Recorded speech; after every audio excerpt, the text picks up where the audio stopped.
Boa noite novamente. Muito bom poder estar com vocês mais uma noite. Falei para vocês que o estudo de Daniel não acabou, né? A gente estudou 4 semanas, 4 temas, e agora nós vamos continuar aí o estudo de Daniel, agora com o tema 5, né? E o tema de hoje é o chifre pequeno e o ataque ali de Deus. E o segundo tema, um carneiro e um bode. Então nós vamos estudar o livro de Daniel e nós vamos ver a respeito desses dois assuntos. E eu quero, junto com você, a gente chegar à resposta dessas perguntas, né? O que é esse chifre pequeno? O que ele representa? E o carneiro e o bode? E a Bíblia é tão maravilhosa porque ela é autoexplicativa. Ela pergunta e ela mesma tem as respostas para que a gente não precise ficar aí achando, encontrando teorias sem sentido. A Bíblia explica tudo para nós. Então, deixa a sua Bíblia aberta já em Daniel. Nós vamos ficar apenas no livro de Daniel, entre o capítulo 7 e o capítulo 8. Deixa aberta aí a sua Bíblia em Daniel. Daniel está entre os profetas maiores. Isaías, Jeremias, Lamentações, Ezequiel, Daniel. Você abre no meio da Bíblia, você acha Salmos, e aí você vai um pouquinho mais para frente.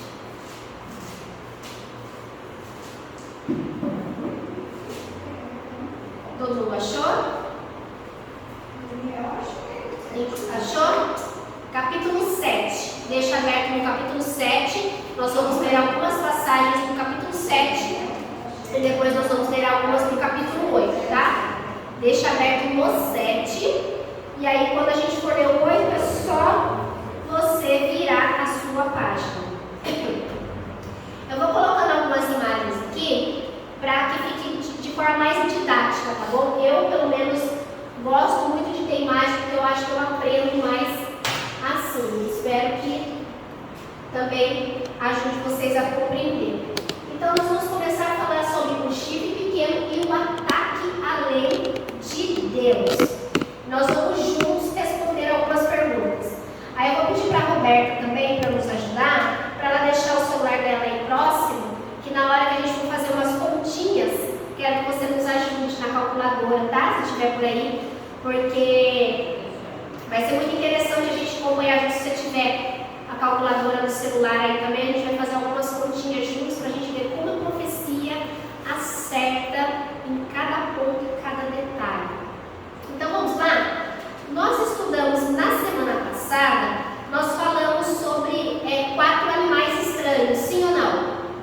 Nós falamos sobre 4 animais estranhos, eu vou colocar eles aqui para vocês, para a gente poder relembrar. Aqui, ó, os 4. Volta.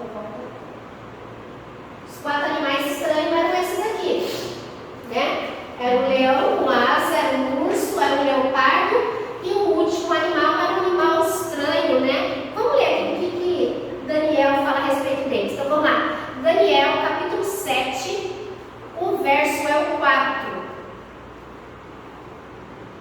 No começo aqui do capítulo, no verso 1, começa a falar que no primeiro ano de Belsazar, né, que era neto de Nabucodonosor, rei da Babilônia, Daniel então teve um sonho. Aí no verso 4, capítulo 7, verso 4, ele começa a descrever os animais que ele viu. Acompanhe comigo. O primeiro era como o quê? O leão. Olha lá o leão. Era aquele leão ali que ele viu. E ele tinha o quê? Asas de águia. O leão que tinha asas de águia. Enquanto eu olhava, foram me arrancado as asas. Foi levantado da terra e posto em 2 pés como homem. E lhe foi dada a mente de homem. Continuei olhando e eis que o segundo animal, semelhante ao quê? A um urso. Olha lá o urso. O qual se levantou sobre um dos seus lados, na boca, entre os dentes, trazia o quê? 3 costelas. E lhe diziam: levanta-te e devora muita carne. Depois disso, continuei olhando e eis que outro semelhante ao quê? A um leopardo. E tinha nas costas 4 asas de ave. Olha lá o leopardo. Tinha 4 asas. Porém, também este animal tinha quantas cabeças? 4 cabeças. E foi-lhe dado domínio. Depois disso, eu continuava olhando nas visões da noite e eis que o 4º animal. Como é que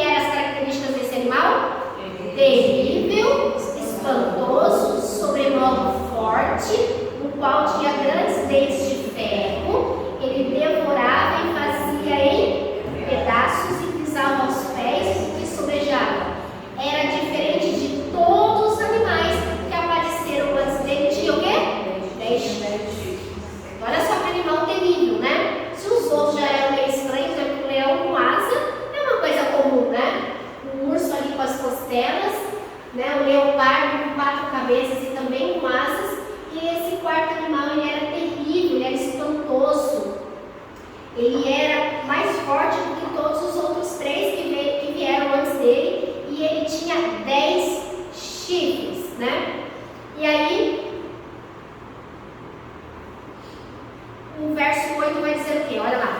Estando eu a observar os chifres, eis que entre eles subiu o quê? Outro chifre o quê? Pequeno, diante do qual os 3 dos primeiros chifres foram arrancados.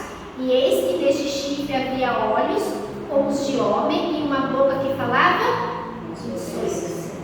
Então olha só, a gente vai ver então esse quarto animal. Hoje nós vamos estudar esse quarto animal, porque do quarto animal que tinha 10 chifres, surgiu um chifre pequeno. Quando surge esse chifre pequeno, 10 mais 1, 11. Só que daí cai 3. Então ficam 8. Então nós, olha só, vamos passo por passo para a gente conseguir entender. Então vamos lá. Então hoje nós vamos estudar o quarto animal, cujo dos 10 chifres nasceu um chifre pequeno. Nós vamos ver a identidade desse chifre pequeno. Então, o que representa os 10 chifres do quarto animal? A Bíblia Sagrada também nos responde. Daniel 7 mesmo, agora você vai para o verso 24. Se você tiver uma canetinha marca-texto ou mesmo uma caneta, marca isso, marca no papelzinho, porque quando você quiser relembrar, já vai estar marcado ali, você vai ter as respostas. Se estiver dando estudo bíblico, alguém perguntar para você, você vai ver como a Bíblia explica tudo. Capítulo 7, verso 24 diz assim: os 10 chifres correspondem ao quê? A 10 reis, que se levantarão daquele mesmo reino. E depois dele se levantará outro, o qual será diferente dos primeiros, e abaterá a 3 reis. Olha só que interessante. Então, a pergunta é: o que esses chifres então, que apareceram aí nesse animal terrível?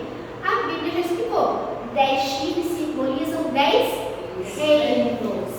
10 reinos também são 10 reis, né? Porque 10 reinos precisam de 10 reis para estar cuidando desses reinos aí. Então são 10 reinos que surgiriam do Império Romano.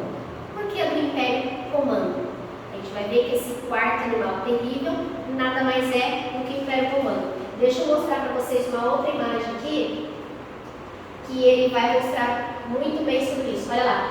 Nós estudamos em Daniel capítulo 2, que o Nabucodonosor teve um sonho de uma estátua, cuja cabeça de ouro, né, os braços ali e o peito eram de bronze. Aí você tinha ali a parte da cintura de prata e as pernas de ferro, com os pés misturados com o barro e com o ferro. E aí nós temos no capítulo 7 da Daniel que nós estamos estudando. Nós temos ali também, olha só quantos animais? 4 animais. O primeiro, o leão, ele representa quem? A Babilônia. Em achados arqueológicos, existe até um desenho que ficava, né, na Babilônia, que era um leão com asas. Se você tiver a oportunidade, como a Cris vai ter, de conhecer lá o MAB, você vai ver essa imagem lá. Eles têm esse animal aí, esse leão com asas representando a Babilônia. E aí nós sabemos que o segundo animal ali, o urso, ele representa a Medo-Pérsia, que veio logo depois da Babilônia. Depois o leopardo, e a Bíblia, nós vamos ler isso, a Bíblia vai falando quem é cada reino. O leopardo representa o Império Grego, né, a Grécia. E o quarto animal, então, representa qual império que veio depois da Grécia? O Império Romano, né? E aí de lá, do Império Romano, sai quem então? O chifre pequeno. Então nós vamos identificar ele. O Império Romano, ele começou então o seu poder em 476 depois de Cristo. Você sabe que a história contando até Cristo, ela é decrescente. A partir do nascimento de Jesus para frente, ele começa a ser crescente. Então, 476 depois de Cristo, cai o último imperador romano, chamado Rômulo Augusto, né? Então, o Império Romano durou aí esses 476 como império, como tendo ali um imperador e tudo mais, depois teve uma nova fase. Mas você sabe que na época de Jesus o império que estava atuante era o Império Romano. Mas em 476, o último imperador, Rômulo Augusto, então ele é deposto dali e o império é dividido. Isso, irmãos, é tão interessante porque assim, não é apenas a Bíblia falando dessas profecias. Se você entrar na história, você vai achar falando sobre isso. E quando existe essa divisão do império, né, que Roma já não é mais ali, vamos dizer assim, a dona de tudo, que até esse momento era, nós vamos ver então em quantos foram divididos. O que aconteceu? Quem derrubou o Império Romano, né? Vamos lá, pegar mais uma imagem para vocês. Começou uma rebelião no Império Romano e 10 tribos bárbaras, elas então vão tirar o imperador do poder e elas vão assumir. Isso aí, olha, eu não peguei da Bíblia. Isso aqui você encontra em livro de história. E quando você fala do Império Romano, você tem ali as pernas de ferro, só que os pés é a mistura do barro com o ferro. Quantos dedos tem o pé da estátua? Se a estátua tem dois pés, quantos dedos tem a estátua? 5 em um, 5 em outro? 10. E quantas tribos derrubaram o Império Romano? 10. Essas tribos aqui, ó. A primeira ali, os ângulos, que deram origem à Inglaterra, os francos, que deram origem à França, visigodos na Espanha, suevos, Portugal, vândalos, sul da Espanha, germanos, Alemanha. Aí você entende por que chamam, né, germano, Alemanha. Esses nomes aí vieram por acaso, né? Teve lá no início de tudo. Éramos da Itália, lombardos, Itália, ostrogodos, Áustria. Então, olha só, 10 tribos bárbaras tiraram então o último imperador do poder e eles assumiram, dando uma origem aonde? A Europa. Aqui é o início de tudo. Deu origem à Europa. Isso é histórico. Então, os 10 dedos da estátua nada mais é que as 10 tribos bárbaras que tiraram o imperador que durou 476 anos o Império Romano. Então, eles assumem, então divide em tribos, né? Então, os 10 chifres que a gente estava falando ali, quais são? As 10 tribos bárbaras. Deste animal terrível. O animal terrível é o Império Romano, e quando nasce os 10 chifres, são as 10 tribos bárbaras. Mas ali diz que nasce o 11º chifre, que é o chifre pequeno, e quando isso acontece, 3 chifres caem. Não foi isso que a gente deu? E 3 dessas tribos aqui, elas desapareceram. Elas deixaram de existir, porque na hora da guerra, da batalha, ali chegou o momento que elas foram totalmente dizimadas. 3 dessas tribos bárbaras deixaram de existir. Isso você encontra na história. Olha para você ver que extraordinário.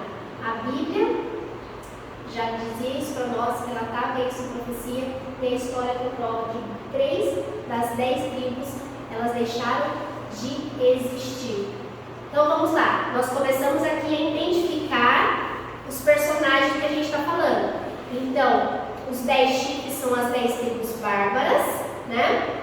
Esse monstro terrível é o Império Romano. Mas falta ainda a gente identificar o chifre pequeno. Vamos lá? Vamos ler alguns versos aqui. Daniel capítulo 7, nós vamos ler o verso 8. A gente vai falar sobre o chifre pequeno. Daniel capítulo 7, verso 8. A gente já leu, vamos ler aqui de novo. 7, verso 8. Isso. Estando eu a observar os chifres, eis que entre eles subiu outro pequeno, diante do qual 3 dos primeiros chifres caíram. Eu falei para vocês, 3 tribos deixaram de existir, foram arrancados. E eis que neste chifre havia olhos como de homem, e uma boca que falava com insolência. Então esse chifre é diferente dos outros chifres, porque ele tem uma boca, ele fala insolências, né? E tem olhos como de homem. E vamos ver o verso 20, também vai falar sobre o chifre pequeno. Capítulo 7 mesmo, o verso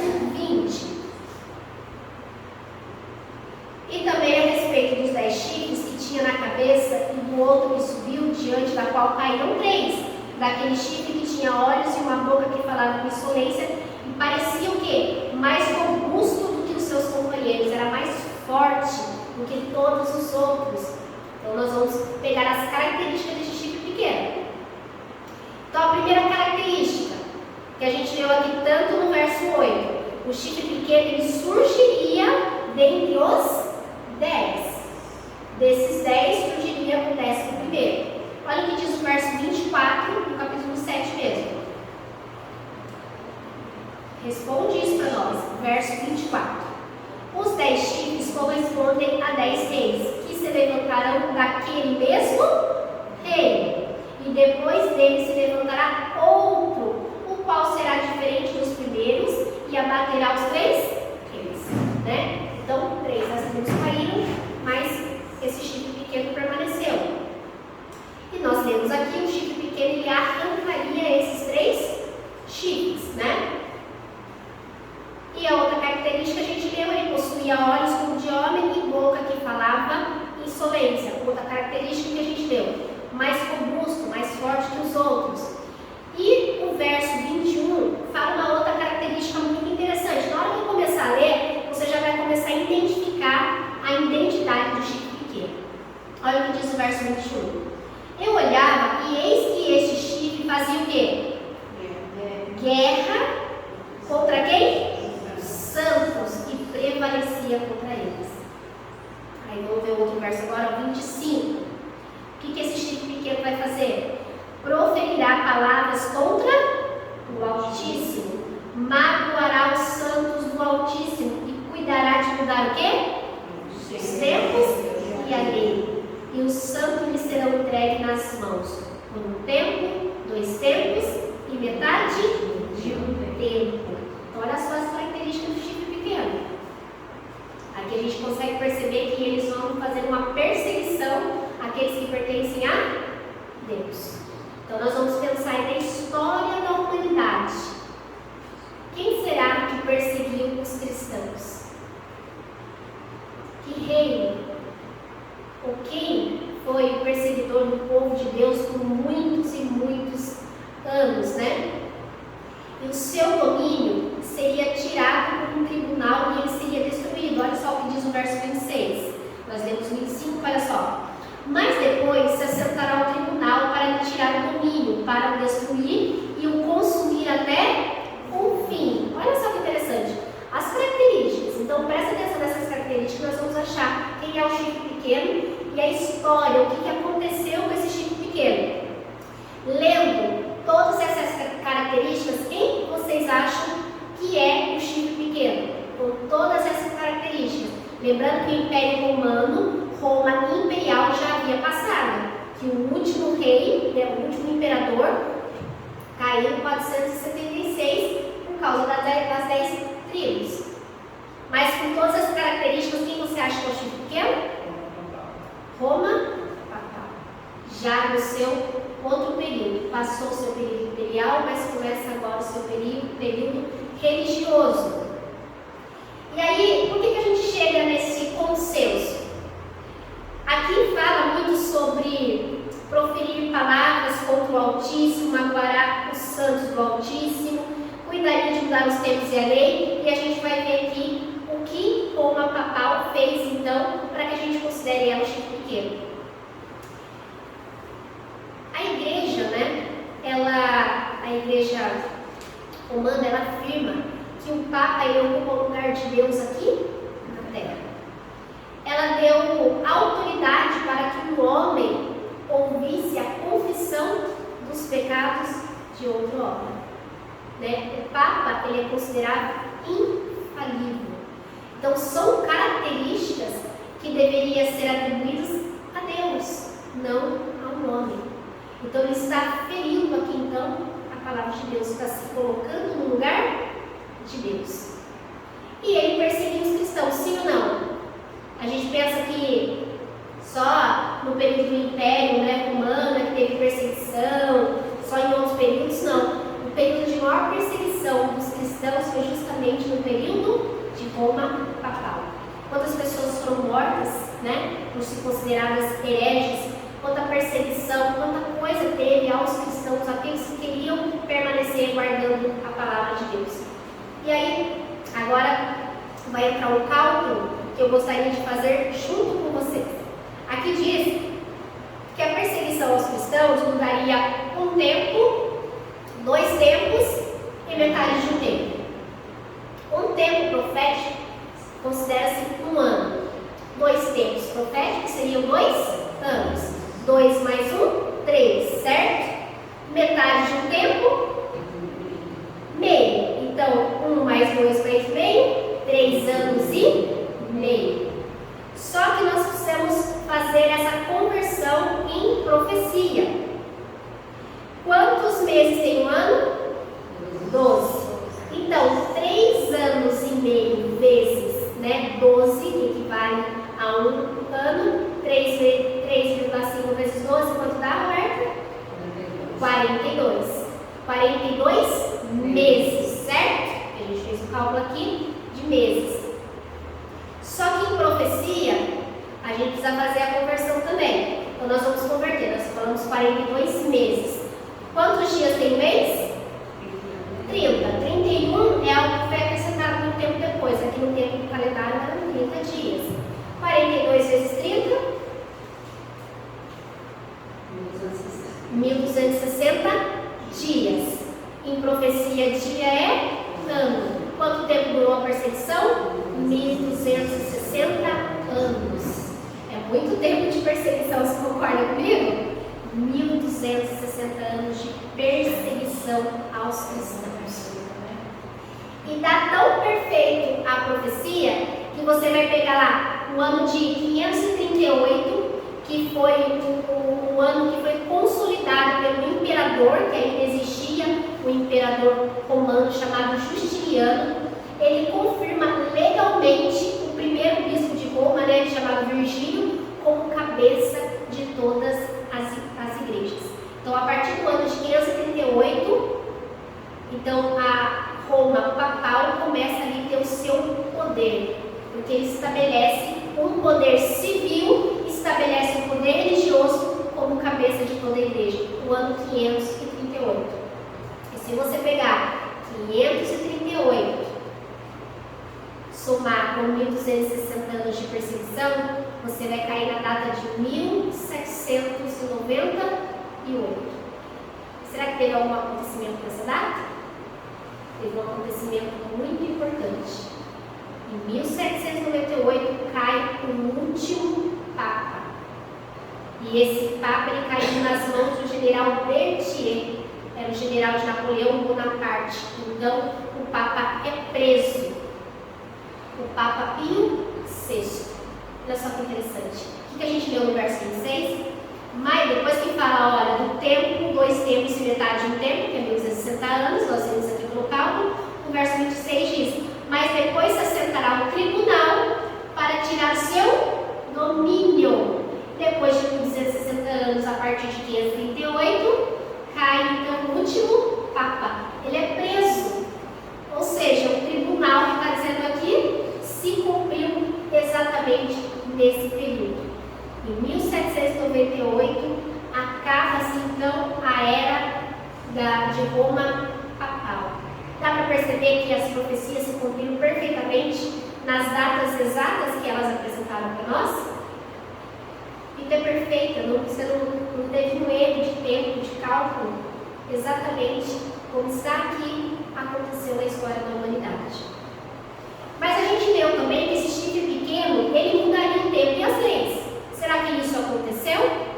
Se você olhar no livro de Catecismo da Igreja Romana, o segundo mandamento, ele fala o quê? Não farás imagem de escultura. Eles tiraram esse mandamento. Mas aí se você tirar um, os 10 passa a ser 9. Então tinha que dar uma ajeitada nisso, não tinha? Aí eles pegam os 10 mandamentos e dividem em 2.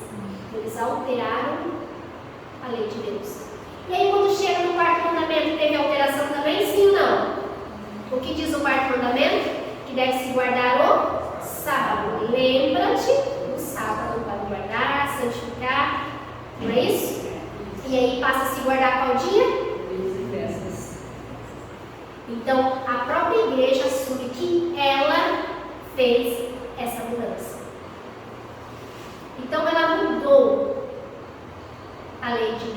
Então, por isso que ela é identificada como chifre pequeno, Roma papal. E olha só interessante que o Papa João Paulo II, em 1998, ele escreveu uma carta apostólica chamada Dies Domini, ou Dia do Senhor. E ele fala que então que se deve guardar o domingo porque Cristo ressuscitou. Então é a própria igreja, ninguém está acusando a igreja de nada, a própria igreja diz que ela fez essa mudança. Então o Papa mandou que se guardasse o domingo porque Cristo ressuscitou no domingo. Mas foi Cristo que mandou fazer isso? Foi a Bíblia que mandou fazer isso? Não, foi o Papa. Mas como o Papa ocupa o lugar de Deus na terra, o que ele fala, ele acha, né? Ou eles dizem, né? Então o que acontece? O que ele fala passa a ser regra, passa a ser o que deve acontecer. Então, por essas características, então o chifre pequeno é identificado como Roma papal. Então ficou dúvida de que o chifre pequeno é Roma papal? Não, né? Então nós temos ali os 4 animais terríveis, estranhos, e eles têm tudo a ver com o sonho, né? Porque os 4 primeiros impérios ali, ó, exatamente os impérios que sucederam aqui na Terra, e a ponta pequena surge de um animal terrível do 4º reino. E o 4º reino nada mais era do que o Império Romano. Só que o Império Romano passa, entra no Roma papal e sai ali então a ponta pequena com o chifre pequeno, né? Então ficou identificado então quem é o chifre pequeno? Roma papal. E agora nós vamos para a visão. Deixa eu tirar daqui, senão eu dou spoiler, você já não vê a resposta. Nós vamos então agora para a visão do carneiro e do bode. E aí a gente vai ver que a gente precisa ler Daniel, capítulo 7 e capítulo 8 juntos. Porque Daniel ele tem uma visão, passa-se um tempo, ele tem outra visão, e as visões são correlacionadas. É que Deus vai aumentando o entendimento daquela primeira visão. Não é assim Apocalipse também? Você tem que ler o Apocalipse em paralelo. Porque um capítulo, depois um capítulo, 3, 4 capítulos depois vai falar do mesmo assunto. Você tem que fazer um paralelo, porque ele vai aumentando o entendimento. E nós vamos entender agora então qual é a visão do carneiro e do bode, quem eles representam. E você vai se surpreender como a Bíblia dá a resposta. Então, quando você escutar alguém falando, o carneiro é isso, o bode é aquilo, umas coisas que não tem nada a ver, você fala, mas a Bíblia ela explica, ela dá a resposta. Não precisa de teoria diferente, não. Agora você vai abrir aí o capítulo 8.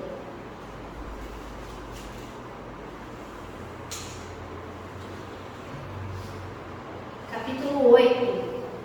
Cerca de 2 anos, mais ou menos depois da primeira visão, lá no capítulo 7, Daniel teve outra visão. Ele diz aqui no capítulo 8, verso 1. No ano 3º do reinado do rei Belsazar, eu, Daniel, tive uma visão depois daquela que eu tivera a princípio. O que ele está falando? Da visão do capítulo 7. Então, depois daquela visão, passou-se o tempo, ele teve essa segunda visão. Quando a visão me veio, pareceu-me estar eu na cidade de Suzã, que é província de Elão, e vi que estava junto ao rio Ulai.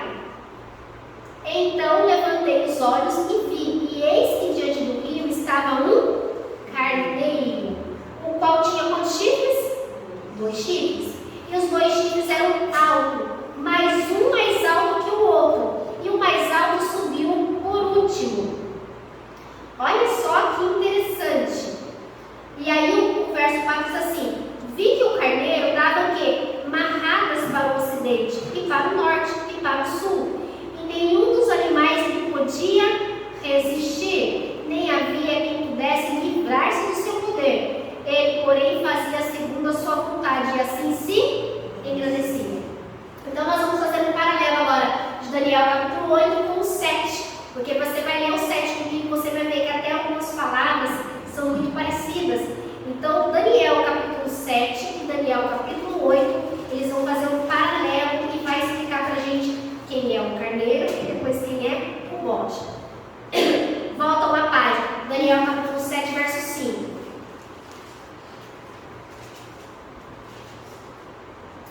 7,5 diz assim, ó. Continuei olhando e eis que o segundo animal, semelhante a um urso, o qual se levantou sobre um dos seus lados, na boca entre os dentes trazia 3 costelas. E ele dizia, levanta-te, devora muita carne. Então, olha só. Vamos ler o 20 também, que também vai falar sobre isso. 7 mesmo, verso 20. E também a respeito dos 10 chifres que tinha na cabeça e o outro que subiu diante do qual caíra 3, daquele chifre, deixa eu ver se é isso mesmo. Não, perdão. Não é o capítulo 20 de Daniel 7, não, é o 8 agora. Vamos lá para o capítulo 8, verso 20. Desculpe. Olha só a resposta que Daniel, capítulo 8, verso 20 vai dar. Aquele carneiro com 2 chifres que viste são quem? Precisa ficar caçando resposta? O que a Bíblia diz? Que o carneiro é quem? O Império Medo-Persa. Vamos lá. Ver a visão aqui do Império Medo-Persa. Olha lá. Então Daniel teve a visão do urso. E depois ele tem a visão do carneiro com 2 chifres. Sabe o que é interessante 2 chifres? Quando a gente fala do Império Medo-Persa, que são 2 reinos que se uniram para destruir Babilônia. E quando você tem aí a parte da estátua ali, quantos braços são? 2. Então são 2 reinos, Medo e Persa. Não é muito interessante isso? Então a Bíblia é uma explicativa. E aqui está dizendo que o carneiro é o Império Medo-Persa. A gente acabou de ler aqui os 6 da Média e da Pérsia. Então agora nós vamos para o outro animal. Essa resposta nós já temos aqui, a Bíblia deixou explicadinha rapidinho, dá tempo de identificar, pensando muito. A resposta já está óbvia aqui para a gente. E agora o segundo animal, que é o bode. Vamos ler Daniel, capítulo 8, verso 25. Daniel 8, 25 diz assim: por sua astúcia nos seus empreendimentos, para prosperar o engano, o seu coração se engrandecerá e destruirá muitos que vivem despreocupadamente. Levantar-se-á como o príncipe dos príncipes, mas será quebrado sem esforço de mãos humanas. Vamos fazer um paralelo lá no capítulo 7. Deixa eu ver aqui, se eu anotei certo. Vai lá para o capítulo 7.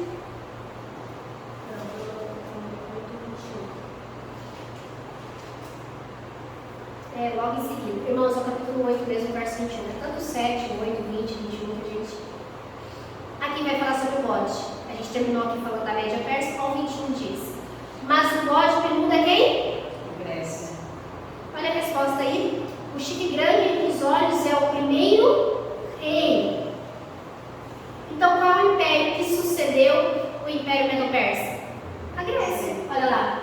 É a cintura ali de bronze, que é representado sobre o leopardo com as 4 cabeças. Nós vamos entender por que das 4 cabeças, né?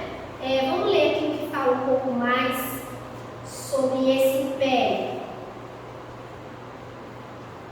O verso 22 fala que o chifre grande entre os olhos é o primeiro rei. O verso 22 diz que o ter sido quebrado, levantou-se quantos em seu lugar? 4. Significa que 4 reinos se levantaram deste povo do Império Grego, mas não com força igual ao que tinha. Mas no fim de seu reinado, quando os prevaricadores acabaram, levantar-se-á um rei feroz, catadura e especialista em intrigas. E aqui vai falando um pouquinho mais. Mas olha só que interessante, então vamos lá. Então a cintura ali da estátua é o Império Grego, a Grécia. E aí também é representado pelo leopardo. As 4 cabeças, de onde veio isso? Se você olhar na história da humanidade, quem era o imperador da Grécia? Alexandre o Grande. Ele conquistou muitos e muitos países. Ele chegou até a Índia, para você ter noção. O mapa, se você olhar o mapa do Império Grego, é uma coisa gigantesca. Tanto tanto que a influência da Grécia existe até hoje. Às vezes a gente pensa que não, mas muita coisa que a gente fala, das coisas que a gente faz, tem a ver com o Império Grego. Até a representação de Senado, de política, vem da Grécia. Então ele teve um poder, né, e uma influência muito grande. Mas ele morre. Logo ali no início das suas conquistas, ele morre.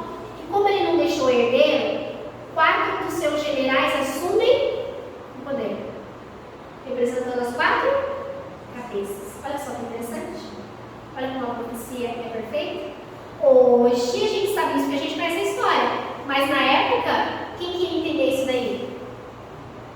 Quanto tempo... Gente, a gente está falando aqui da época da Babilônia.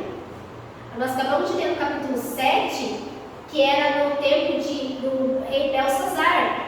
Ele era neto de Nabucodonosor. Nós estávamos no Império Babilônico. Passou o Império Medo-Pérsia para depois chegar à Grécia. Então, quantos anos antes Daniel teve essa visão? Muito tempo depois, todas essas coisas foram acontecer. Então, esse bode com chifre é o Império Grego. Aqui a Bíblia fala para nós que o bode peludo é o rei da Grécia. E aí esse chifre grande é justamente Alexandre Grande, porque aqui fala, ó, o chifre grande entre os olhos é o primeiro rei. E aí fala que depois 4 reis vão suceder ele. Aconteceu isso com os seus generais. Mas os 4 não tinham a força do primeiro, que a força de Alexandre Grande era bem maior.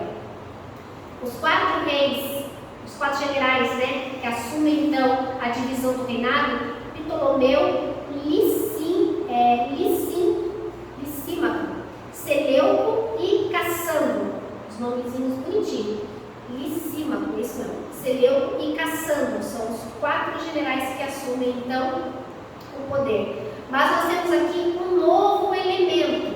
Daniel capítulo 8, verso 9 e 12. Vamos ler? Daniel capítulo 8, verso 9 até o 12, vai falar um pouco mais do chifre pequeno. Diz que de um dos chifres saiu um chifre pequeno e se tornou muito forte para o sul, para o oriente e para a terra gloriosa. Cresceu até atingir o exército dos céus, e alguns do exército das estrelas lançou por terra e os pisou. Sim, engrandeceu-se até ao príncipe do exército. Ele tirou o sacrifício diário e o lugar de seu santuário foi deixado abaixo. O exército lhe foi entregue com o sacrifício diário por causa das transgressões e deitou por terra a verdade e o que fez? Prosperou. Agora o verso que é o 23 ao 25, falando do chifre pequeno de novo. 23 ao 25 diz assim: mas no fim do seu reinado, quando os prevaricadores acabarem, levantar-se-á um rei feroz, logo depois do Império Grego, catadura e especialista em intrigas. Grande é o seu poder, mas não por sua própria força. Causará estupendas destruições, prosperará e fará o que lhe aprouver. Destruirá os poderosos e o povo santo. Por sua astúcia nos seus empreendimentos, farás prosperar o engano. O seu coração se engrandecerá e destruirá muitos que vivem despreocupadamente. Levantar-se-á contra o príncipe dos príncipes, mas será quebrado sem esforço de mãos humanas. Quem é o príncipe dos príncipes? Jesus. E aqui diz que ele será quebrado sem esforço de mãos humanas. Você vai olhar para a estátua, a pedra que vai bater no final da estátua, a Bíblia chega a dizer que é sem mãos humanas. Então nós estamos falando de quem aqui? Da volta de Jesus. Essa ponta pequena, esse chifre pequeno, ele vai se levantar contra os santos do Altíssimo, contra o príncipe dos príncipes. Mas o seu reinado também vai ter fim, porque sem a ajuda de mãos humanas, uma pedra vai bater na ponta da estátua e ela será destruída.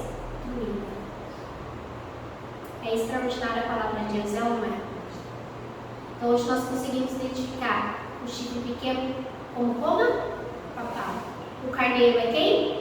O Império Medo-Pérsia. E o bode? A Grécia.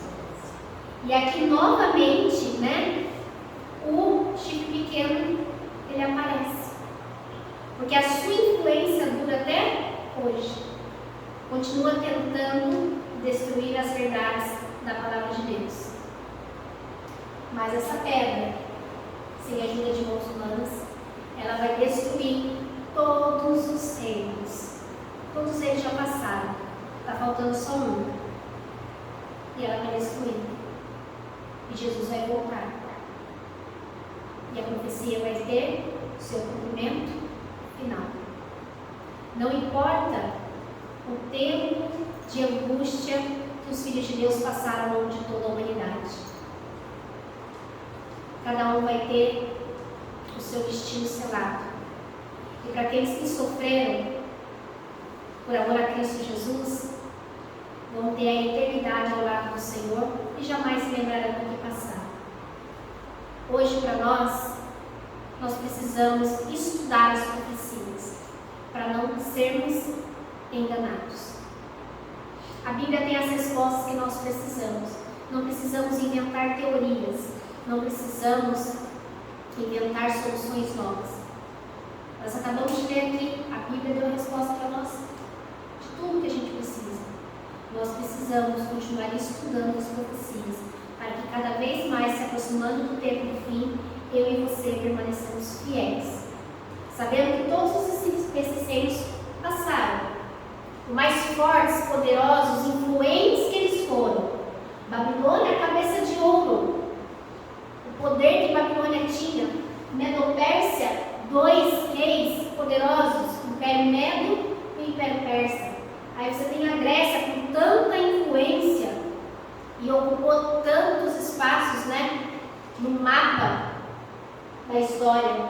Aí você tem as pernas de ferro, um animal terrível, qual nunca houve, espantou Daniel vendo aquilo, que era um animal de aparência terrível e foi muito poderoso e por 1260 anos perseguiu o povo de Deus.